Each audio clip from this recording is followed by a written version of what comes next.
김성환의 시사야.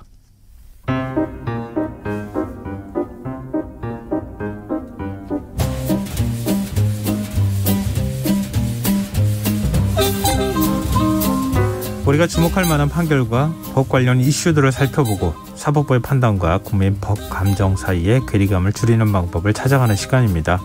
슬기로운 법률생활 김선욱 변호사 스튜디오에 나와 계십니다. 안녕하세요. 안녕하세요. 네, 요즘 오미크론 확진자들이 많이 늘어나는데 괜찮으시죠? 예, 저희 회사 지금 변호사 70%가 감염돼서. 그래요? 예, 아이고. 제 방 옆에 있는 변호사들은 지금 아무도 없습니다. 요즘 확진자가 진짜 많긴 많네요. 네, 정말 많이 있습니다. 하여튼 그래도 오늘 이렇게. 네네. 다행히 아직까지는 건강해서 출연하게 됐습니다. 앞으로 계속 그러셨으면 좋겠고요. 자, 오늘 어떤 얘기 해볼까요? 예. 굉장히 좀 무거운 뉴스인데요. 이틀 전에 뉴스를 통해서 어떤 소식이 들었냐면 이제 낙태약을 먹고 출산을 했는데 아이가 출산되고 나서 이제 아이를 양변기에 이제 23분간 빠뜨려가지고 이제 숨지게 한 혐의로 친모에 이어서 사실혼 관계에 있는 남편 역시 구속된 일이 있었습니다. 네. 근데 이제 어린아이를 이렇게 살해하는 경우에 통상 이제 영아살해죄라는 이제 처벌이 있는데 이게 살인죄보다 형량이 굉장히 낮습니다. 영아살해죄는 일반적인 살인죄보다 형량이 낮아요? 형량이 훨씬 낮습니다. 그런데 이제 좀 이상한 게 보통 이제 부모님, 그러니까 할아버지, 할머니, 이렇게 자기보다 위의 사람을 직계존속을 살해하는 경우는 한국에서 굉장히 가중처벌되는 거거든요. 그럼요. 그럼 엄하게 처벌하는 거잖아요. 예. 근데 이제 영아살해, 그러니까 어떻게 보면 자기의 자녀를 살해하는 거는 훨씬 더 이렇게 일반적인 살인죄보다 이렇게 낮게 처벌되는 것이 좀 이상하게 보일 수도 있거든요. 네. 그렇게 말씀하시니까. 네네. 물론 이제 약간 유교적인 영향도 있을 것 같다는 생각은 드는데. 네. 제 부모님이나 할아버님, 할머님 이런 분들을 살해하는 거는 아주 엄하게 처벌되죠. 1년에 천륜을 어긴 거라고 보는 거고. 네네. 내가 낳은 자녀, 비속을 살해하는 거는. 그거는 그런 개념으로 안 본다는 거예요. 예, 일반적인 살인죄로 됩니다. 영화가 아닌 경우. 이해가 잘 안 되는데요, 그게. 굉장히 이해가 좀 안 되는 부분이 있고요. 근데 아까 그 사건 말씀해 주셨지만, 물론 이제 냉정하게 바라보면 모든 사건은 거기 결과론적으로 잘못한 부분에 대해서 엄하게 처벌하고 이런 것은 있지만 한 사람의 삶이 녹아 있거나 이런 것들이 많이 있잖아요. 사건으로 보지 않고 사람으로 보면 맥락이 좀 다를 수 있기 때문에 맞습니다. 어떤 사건인지 조금 더 구체적으로 말씀을 해주시면 저희가 그냥 단순히 흥분하는 게 아니라 좀 더 내밀하게 얘기를 좀 이해할 수 있을 것 같아요. 예. 제가 아까 처음에 말씀드렸던 사건은 이제 영아살해죄 보통의 통상적으로 많이 일어나는 케이스죠. 이제 아이가 결국 이제 낙태를 시도하다가 낙태에 실패해가지고 아이를 출산하게 된 케이스고요. 원치 않은 임신이었다. 출산이었고. 사실혼 관계에 있던 사람과의 자녀이긴 한데 출산을 원하지 않았던 것 같습니다. 그래서 결국 이제 낙태약을 먹었지만 아이가 이제 결국 정상적으로 출산을 했고 이제 그 낳은 아이를 이제 남편과 함께 더불어서 이제 같이 이제 살해를 한 사건이죠. 근데 처음에는 이제 아이가 태어났는데 숨을 쉬지 않는다라고 신고를 했는데 나중에 알고 보니까 이제 양변기에 빠뜨려서 질식사를 시켰던 사건인 겁니다. 근데 아까 영아살해죄 말씀하셨지만 형량이 어떻게 돼요? 형량이 그 살인죄 같은 경우는 이제 사형, 무기징역 그리고 5년 이상의 징역에 처하거든요. 최소한 5년 이상? 최소한 5년 이상의 징역에 처합니다. 물론 이제 참작할 만한 사유가 있으면 그보다 절반 정도를 깎일 수가 있긴 하지만 무조건 그러니까 원칙적으로 5년 이상 처벌을 하는 것이 원칙인데 영아살해죄 같은 경우는 10년 이하의 징역이라고 해서 10년 이상은 넘어갈 수 없고 10년 이상 넘어갈 수 없지만 1년 이상이기 때문에 1년도 나올 수 있고 1년 6개월도 나올 수 있고 보통의 살인죄의 5년보다는 훨씬 더 낮은 형에 처해지는 게 사실입니다. 그게 참 이해가 잘 안 되고 앞서도 잠깐 저희가 얘기가 나온 것처럼 형량의 차이도 굉장히 크게 나는데 영아살해 사건의 경우에는 실제 판결은 어떻게 나와요? 영아살해죄 같은 경우는 이제 영아살해죄가 이제 모든 영아를 이제 살해하는 경우에 영아살해죄가 되는 건 아니고 어떤 동기가 있어야 되거든요. 왜 살해를 했는가? 예, 왜 살해를 했는지. 그 동기가 매우 중요하다. 가령 이제 성폭력에 의한 임신이거나, 네네. 도저히 아이를 키울 수 없는 경제적 상황이 있다거나, 가령 미혼모인 경우도 있을 수도 있죠. 예. 그런 경우가 이제 어떤 참작할 만한 동기가 있어서 분만 중에 혹은 분만 직후에 아이를 살해하는 경우에 이제 영아 살해죄가 되고, 그러니까 어린아이를 살해하는 게 모두 영아 살해죄가 되는 거 아니거든요. 예. 근데 이제 우리나라에서 그거를 이제 좀 낮게 처벌하는 거는 이제 옛날에 이제 6.25 직후에 이제 아이가 굉장히 많이 출산되던 시절에 베이비붐. 예, 베이비붐 시대도 있었잖아요. 근데 그 당시에 이제 도저히 경제적 여건이 여의치 않고 그런 경우를 감안해서 생긴 어떻게 보면 70년 전에 생긴 그 당시 시대적 사회상을 반영한 제도거든요. 지금 사회는 좀 안 맺죠. 거슬러 올라가면 네네. 그 당시 전쟁에 그 참혹했던 상황 속에서 네네. 임신을 하고 아이를 키우기가 네네. 정말 어려운 상황이니까. 맞습니다. 네. 불가피하게 그런 일들이 많이 벌어졌다. 네네. 근데 그때 만들어진 그 어떤 처벌 규정들이 지금까지 네네. 유지가 되고 있다. 네네. 그렇군요. 그래서 이제 아까 전에 말씀하신 것처럼 보통 판결에서 이런 케이스가 있습니다. 이제 여자아이를 출산한 산모가 4층 밖으로 아이를 던져서 살해한 사건이죠. 너무 끔찍한데 네. 당시 이제 재판부에서는 범행을 인정하고 반성하는 점을 들어서 징역 2년을 선고했거든요. 네. 근데 이제 보통 사람을 만약에 그렇게 살해한다면은 창 밖으로 밀어서 살해했다거나 보통 10년 이상의 형에 처해지는 건 일반적인데 영아라는 이유로 이제 2년에 처해졌고 실제로 또 영아를 살해하고 시체를 유기한 뒤 시신을 훼손하려고 한 친모한테는 이제 여러 가지 사정을 감안해서 이제 집행유예 3년이 처해지는 경우도 있었고요. 그런 경우는 사실 이런 게 있습니다. 이제 그 다른 자녀가 이미 있기 때문에 예. 그 부모를 이제 감옥에 가게 되면은 다른 아이의 어떤 보육 자체가 불가능한 경우도 많고 그런 경우들이 이제 많이 되면서 실제로는 낮은 징역 2년 이하나 아니면은 집행유예 처해진 경우 굉장히 많죠. 네. 법에도 눈물이 있다. 네네. 이런 얘기가 좀 기억이 나는데요. 네네. 지금 이제 영아 6기 말씀해 주셨잖아요. 네네. 영아 6기는 정확하게 어떤 거라고 해석해야 돼요? 영아 6기도 이제 마찬가지로 이제 태어난 직후에 이제 아이를 정상적으로 키울 수 없다는 그런 여러 가지 여건들이 있잖아요. 예. 그것이 반영이 돼서 아이를 버리는 경우에 이제 발생하는데 그 경우에는 이제 형이 굉장히 낮죠. 2년 이하의 징역이나 300만 원 이하의 벌금이거든요.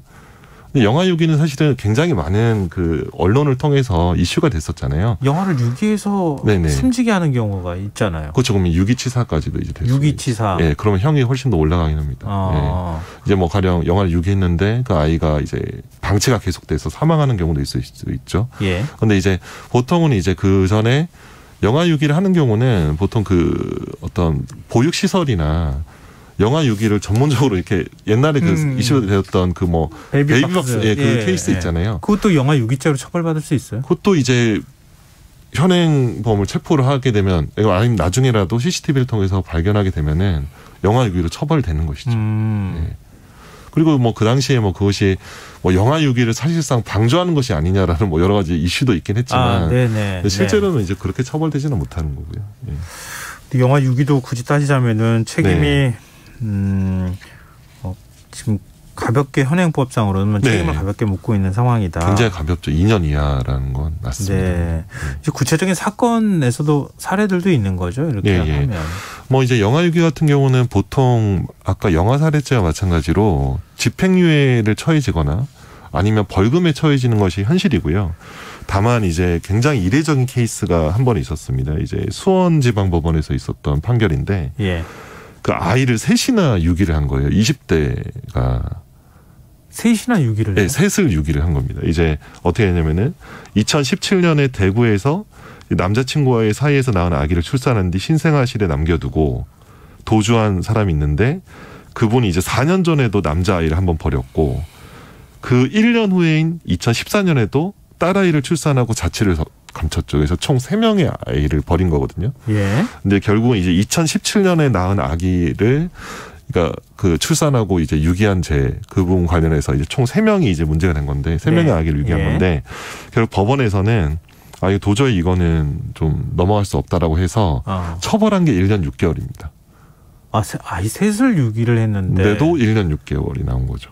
엄하게 처벌한다고 하는데 1년 6개월 정도 나왔다. 예, 왜냐하면 법이 2년 이하의 징역이라고 돼 있으면 보통 검사 구형 자체가 1년 이상이 되기가 어렵거든요. 1년에서 네. 1년 6개월이 검사 되면 구형이 있으니까. 예, 그러면 법원 판결은 또 구형의 한 절반 정도가 되니까 예. 보통 실형을 처해진다고 하더라도 한 8개월, 10개월 이 정도밖에 안 되는 게 사실이거든요.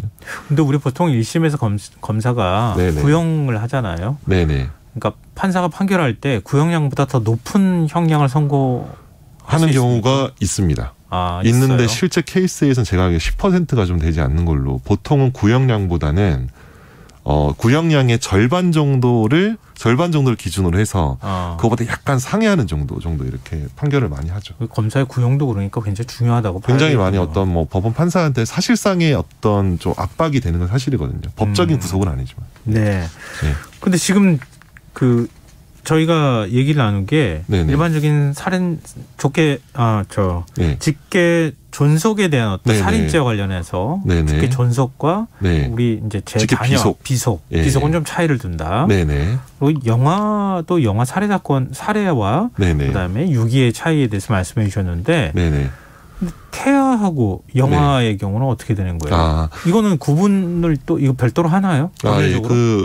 그게 이제 굉장히 이제 많은 이제 저도 이제 법대에서 이제 공부를 할 때 이제 뭐 많이 참 되게 어려웠던 것 같아요. 이제 뭐 사람이 언제부터 그러니까 뭐 착상 시설이네, 뭐 수정 시설이네, 뭐 여러 가지 얘기했잖아요. 뭐 태아의 어떤 생명 뭐 이런 근데 이제 태아와 사람의 구분, 태아는 사람이 아니거든요. 태아는 법적으로 사람이 아닙니다. 사람이 아닌데 태아가 사람이 되는 거는 우리나라에서는 진통이 개시하는 그 시점을 기준으로 합니다. 근데 일본 같은 경우는 그 태아가 모체의 몸 밖으로 나오는 그 시점을 사람으로 보기 때문에 한국보다 사람으로 보는 시점이 훨씬 더 늦거든요. 근데 우리나라는 기준이 다 달라요. 네, 근데 우리나라는 진통 개시 시점을 기준으로 해서 사람으로 봅니다.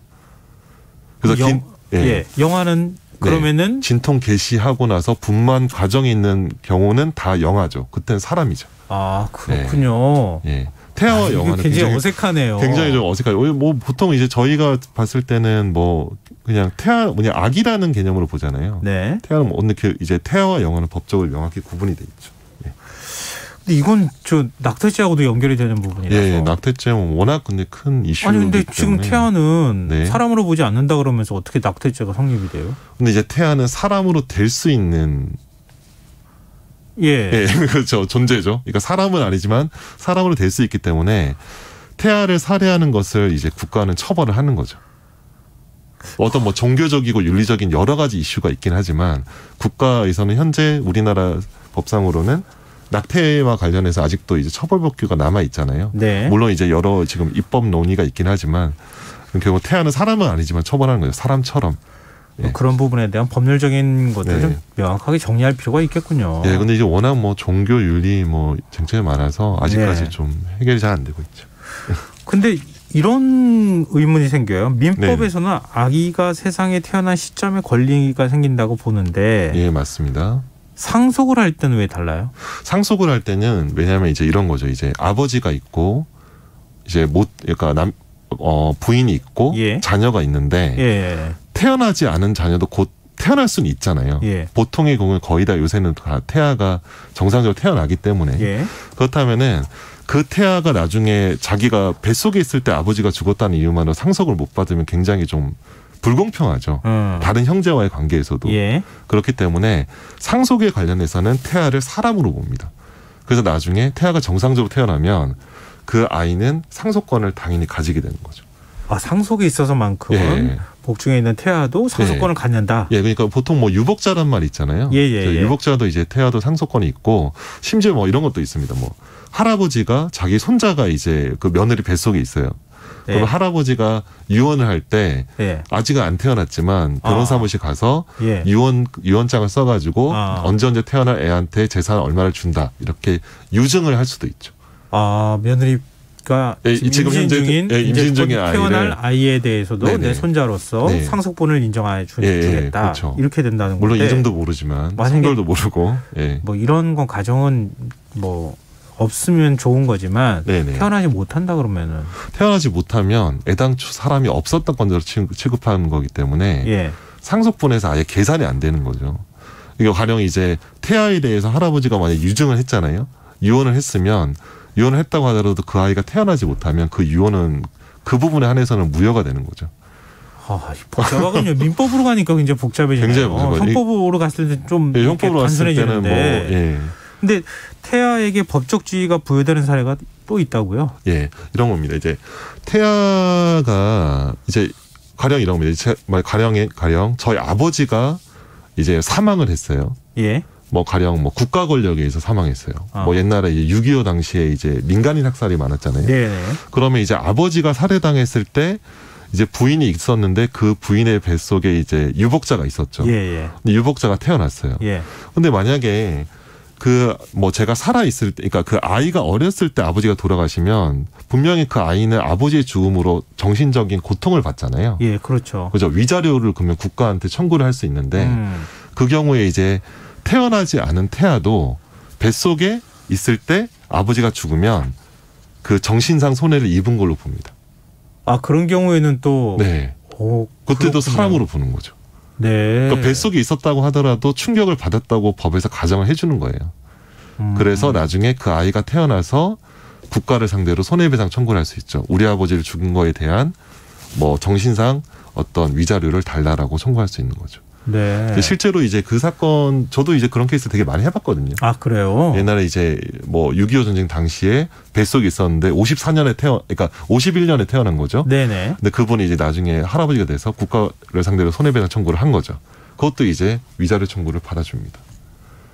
그러니까 생명권과 관련해서 네네. 그럴 때는 형법상으로 바라볼 때 어떤 기준은 말씀하셨던 것처럼 진통이 시작되는 그 시점부터 맞습니다. 사람으로 인정하지만 예. 민법상으로 바라볼 때는 태아도 권리를 넓게 인정해 주는 거예요. 대부분 권리를 다 갖고 있다. 네네. 이렇게 이해하면 과히 틀린 건 아니네요. 네, 뭐 대부분 아니고 굉장히 많은 부분에서 이거 상속이나 뭐 정신상 손해 그리고 실제로 현행법상으로 많은 어떤 법률상으로도 태아가 뭐 보상을 받는다거나 이런 것도 권리가 있거든요. 예. 그것도 이제 뭐 워낙 많이 있긴 한데 태아도 정상적으로 사람으로 많이 태어나기 때문에 사람으로 똑같이 취급해 주는 거죠.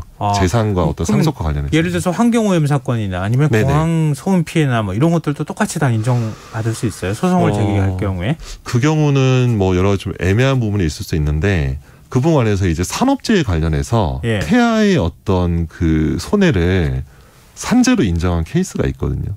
제주도. 예, 제주도 굉장히 유명한 케이스인데, 그 당시 이제 뭐 제주의료원에서 근무하는 간호사가 뭐 업무상 과로와 스트레스, 주야간 교대 근무, 뭐 그 또 태아한테 되게 유해한 약물이 많잖아요. 네, 그렇죠. 뭐 약을 제조하는 과정에서도 가루약 만들다가 그게 흡입될 수도 있고, 흡입할 수도 있고. 예. 근데 그 당시 이제 작업 환경상 유해 요소들에 의해서 노출되고. 선천성 어떤 심장 질환을 그러니까 어떻게 보면 이제 선천성 기형을 가진 아이를 출산한 거죠. 근데 그 당시에 업무상재해가 인정될지 안 될지 여부가 문제됐는데 그 당시 이제 대법원 전에 2심 법원까지는 그거는 태아의 어떤 손해고 모체 즉 근로자의 손해라고 볼 수가 없다. 근로자가 그러니까 몸에 어떤 훼손을 받은 게 아니고 태아는 어쨌든 나중에 태어나서 분리된 어떤 인격이잖아요. 생명이기 때문에 그것은 모체의 어떤 그 질환으로 볼 수 없다고 해서 산재를 인정 안 해줬거든요. 그걸 영향을 받아서 태아가 기형이 됐다고 하는 건 태아가 받은 것 피해지 엄마가 받은 피해는 아니다. 아니죠. 그런데 대법원에서는 결국은 그 모체가 그러니까 물론 이제 나중에 태어나서 분리가 된다고 하더라도 모체가 이제 태아를 가지고 있을 때는 어떤 한 몸이잖아요. 그렇죠. 탯줄을 통해서. 그렇기 때문에 그것은 어떻게 보면 하나의 어떤 그 손해로 볼 수 있다고 봐서 굉장히 좀 법리 구성을 굉장히 좀 레디컬하게 했고 이제 그것이 반영돼서 최근에 산업재해보상법이 이제 개정이 됐습니다. 이제 모친이 이제 산재를 받았다 이제 나중에 태아가 기어가 태어나도 업무상 재해로 인정을 받게 되었어요. 좀 아주 구체적 그 법원이 굉장히 고민을 했을 것 같다고 말씀하셨는데 제가 볼 때는 너무 상식적인데. 근데 상식적이지만 실제로 이제 법적으로 따지면은 결국에 태아랑 모친은 별개의 어떤 존재잖아요. 예를 들면 뭐 어떤 장애를 갖고 태아가 태어나는 걸 엄마의 책임으로 다 물을 수는 없는 거잖아요. 유전적 결함이나 이런 것도 있을 수 있는데 그러니까 100% 서로 인과관계가 형성되지 않으니 따로 분리된 개체라고 보는 것이 타당하다. 이렇게 뭐 그렇게 볼 수도 있죠. 1, 2심 쪽에서는 그쪽에 무게를 그런 쪽으로 줬다는 거고 대법원은 아니다. 엄마가 영향을 받으니까 그대로 영향을 받을 수밖에 없는 존재죠. 그렇기 때문에 나중에 분리되더라도 그거는 업무상 재해로 봐야 된다라고 봅니다. 자, 법이라는 게 참, 뭐 우리가 볼 때는 잘 모르는 사람 입장에서는 이렇게 설명하나 저렇게 설명하나 얼마든지 설명이 가능한 것으로 보이기는 하는데 그래도 이 법 논리학이라는 측면에서는 굉장히 고민을 많이 해서 판단하는 것이긴 하겠군요. 그 사건만 해도 제가 알기로 1, 2, 3심까지 한 6년인가 7년을 했던 것으로 알고 있거든요. 네. 오늘 영아와 태아의 구분 또 거기에 따르는 법률적인 어떤 차이 이런 것들 얘기하다 보니까 변호사는 아무나 되는 게 아니구나 하게 되네요. 그리고 저도 좀 궁금증을 해소할 수 있는 그런 시간이었어요. 좀 더 관심을 갖고 우리가 좀 지켜보면 법에 대해서 조금 더 지식도 쑥쑥 커질 것 같다 이런 생각이 드네요. 네, 오늘 슬기로운 법률생활 여기까지 하겠습니다. 지금까지 김선욱 변호사와 함께했습니다. 고맙습니다. 네, 감사합니다. 김성환의 시사야 오늘 순서 여기서 마무리하겠습니다. 모바일 상품권 당첨자는 홈페이지 공지사항에서 확인하실 수 있습니다. 편안한 밤 되십시오.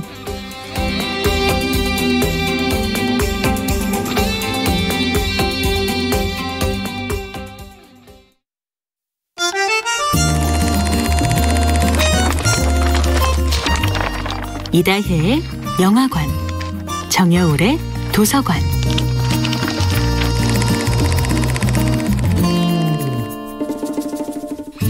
안녕하세요. 여러분과 아름답고 풍요로운 책 이야기를 나누고